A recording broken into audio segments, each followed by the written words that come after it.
وأنا أتصور هاي الرسالة تحذير. سيد القائد يعرف أن هنالك مجالات وفئات شرب عليها الدهر. يعني احنا الآن لو نريد نقارن بين الرياضة وبين الصحة، بين الرياضة وبين الثقافة، بين الرياضة وبين السياسة، بين الرياضة، ما جرى للمسميات السابقة بدأ يجري في كرة القدم بالخصوص والرياضة بصورة عامة. ومن الآن متسلط ومسيطر على شؤون الرياضة بدأ يتحزب بالرياضة لأجل أشياء تحسب مناطقية وحزبية وحتى طائفية.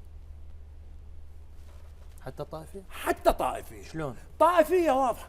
الطائفية الآن أصعب شيء حدث في المجتمع العراقي هي الطائفية. الآن الطائفية انتقلت بكرة القدم. ولا ما أريد أخاف أحكي وخاف يفسر كلامي غير تفسير، بس المهم أنه لا، هي التغريدة واضحة. هم قايل للسيد مقتدى لما يعصف بالمنتخب من رياح الفساد والتسييس والطائفية. خلاص، إذن هو السيد القائد ذكي ويعرف، وهو متواجد في كل فئات المجتمع العراقي. الطائفية هي اللي قتلت الرياضة، هي اللي قتلت الطائفية. الآن الطائفية راح تقتل الرياضة العراقية، وتذكرني الآن الطائفية ستقتل الرياضة العراقية. وانت ذكي وتعرف أنا ايش دا أقصد.